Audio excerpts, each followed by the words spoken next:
ಕಲಾವಿದರ ಬಗ್ಗೆ, ನಮ್ಮ ಕ್ರೀಡಾಪಟುಗಳ ಬಗ್ಗೆ, ನಮ್ಮ ರಾಜಕಾರಣದ ಬಗ್ಗೆ ನಿಮ್ಮ ಅಭಿಮಾನ ಇದೆ. ಅದರ ಅಂಧಾಭಿಮಾನ ಬೇಡ. ನಮಗೆ ಪ್ರೀತಿ ಅಭಿಮಾನಕ್ಕಿಂತ ಜೀವನ ಭಾಳ ಮುಖ್ಯ. ಜೀವನ ಕಳ್ಕೊಂಡು ಅಭಿಮಾನ ವ್ಯಕ್ತಪಡಿಸ್ಬೇಕು ಅಂತೇಳಿ ಯಾವ ಆಟಗಾರರು, ಯಾವ ಕಲಾವಿದರು ಯಾರು ಸಹ ಹೇಳೋದು. ಅದು ಇವತ್ತು ಎಲ್ಲೇ ಒಂದು ಕಡೆ ಸಾಮಾಜಿಕ ಜಾಲತಾಣದ ಮೂಲಕವಾಗಿ ಸಮೂಹ ಸನ್ನೆಗೆ ನಮ್ಮ ಯುವ ಜನಾಂಗ ಒಳಪಟ್ಟು ಅಭಿಮಾನದ ಅಂಧಾಭಿಮಾನಾಗಿ ಮಾರ್ಪಟ್ಟು ಇಂಥ ಘಟನೆಗಳಿಗೆ ಇವತ್ತು ಕಾರಣವಾಗ್ತದೆ. ಅದಾಗಬಾರ್ದು.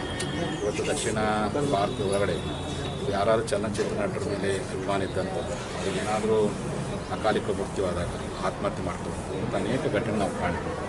ಅಂಥದ್ದು ಅಂಧಾಭಿಮಾನವನ್ನು ಯಾರು ಇಟ್ಕೊಳ್ಬೇಕು, ಅವ್ರ ಬಗ್ಗೆ ಅಭಿಮಾನ ಇರಲಿ.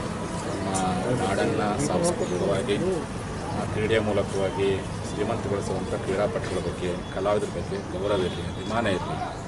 ಆದರೆ ಅವರೇ ನಮ್ಮ ರಿಯಲ್ ನಾಯಕರು. ನಮ್ಮ ರಿಯಲ್ ನಾಯಕರು ಯಾರಪ್ಪ ಅಂದರೆ ಅನ್ನ ಕೊಡುವಂಥ ಅನ್ನದಾತ, ದೇಶಕ್ಕಾಗಿರುವಂಥ ಸೈನಿಕ, ನಮಗೆ ತಿದ್ದಿ ಬುದ್ಧಿ ಹೇಳುವಂಥ ಶಿಕ್ಷಕರು.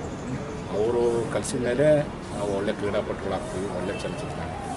ಆ ಕಾರಣಕ್ಕೆ ಅಂಧಾಭಿಮಾನಕ್ಕೆ ಒಳಪಟ್ಟು ಜೀವವನ್ನು ಕಳ್ಕೊಳ್ಳೋ ಪ್ರಯತ್ನವನ್ನು ಯಾರು ಸಹ ಮಾಡಬಾರ್ದು. ಇಂಥ ಘಟನೆ ಆಗಿದ್ದು ಇಡೀ ನಮ್ಮ ಕರ್ನಾಟಕದ ಪ್ರಜ್ಞಾವಂತಿಕೆಗೆ ಒಂದು ರೀತಿಯಾಗಿರ್ತಕ್ಕಂಥ ತಲೆ ತೆಗೆಸುವಂತಾಗಿದೆ ಅಂತ ಹೇಳಿ ಇಚ್ಛೆಪಡ್ತೀನಿ. ಎಲ್ಲೇ ಒಂದು ಕಡೆ ಸರ್ಕಾರ ಯಾವ ರೀತಿಯಾಗಿ ಮುಂಬೈಯಲ್ಲಿ T20 ವರ್ಲ್ಡ್ ಕಪ್ ಇದ್ದಾಗ ಅಲ್ಲಿನ ಸರ್ಕಾರ ಯಾವ ರೀತಿಯಾಗಿ ಬಿಗಿ ಬಂದೋಬಸ್ತ್ ಮಾಡಿತ್ತು, ಆ ರೀತಿ ಇರ್ತಕ್ಕಂಥ ಒಂದು ಬಂದೋಬಸ್ತ್ ಮಾಡೋ ಪ್ರಯತ್ನ ಮಾಡಬೇಕಾಗಿತ್ತು. ಆ ಹಿನ್ನೆಲೆ ಒಳಗೆ ಇವರು ಒಳ್ಳೆಯ ಪೊಲೀಸ್ ಅಧಿಕಾರಿಗಳು, ಅವರು ಒಳ್ಳೆಯ ವ್ಯಕ್ತಿ ಅಂತೂ ಈಗೆಲ್ಲ ಸಮಾಜ ಜಾತನ ವ್ಯಕ್ತವಾಗಿದೆ.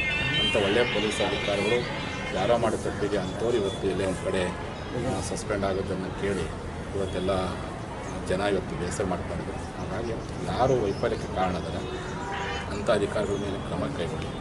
ಆದರೆ ಪ್ರಾಮಾಣಿಕ ಅಧಿಕಾರಿಗಳ ಮೇಲೆ ಯಾವ ಕ್ರಮ ಕೈಗೊಳ್ಳಬಾರ್ದು. ಮತ್ತು ನಮ್ಮ ಯುವ ಜನಾಂಗ ಸಹ ಇಂತಹ ಘಟನೆ ಮುಂದೆ ಮರುಕಳಿಸೋ ರೀತಿಯಲ್ಲಿ ನೀವು ಸಂಭ್ರಮಾಚರಣೆ ಮಾಡಿರಿ, ಸಂತೋಷ ಪಡ್ರಿ. ಅದು ಜೀವ ಕಳ್ಕೊಳ್ಳೋಷ್ಟು ಮಟ್ಟಿಗೆ ಯಾರು ಸಹ ಮಕ್ಕಳು ಕಳ್ಕೊಂಡು ಇದೆಲ್ಲ ಮಾಡಿದ್ದು ಎಲ್ಲೇ ಒಂದು ಕಡೆ ನಿರುತ್ಸಾಹಕ್ಕೆ ಇವತ್ತು ನಮ್ಮ ರಾಜ್ಯ ಒಳಪಟ್ಟಿದೆ. ಅಂಥ ಘಟನೆ ಆಗೋ ರೀತಿಯಲ್ಲಿ ಸರ್ಕಾರದ ಮುನ್ನೆಚ್ಚರಿಕೆ ವಹಿಸಬೇಕು ಅಂತ ಈ ಮೂಲಕ ನಮ್ಮ ಮನವಿ.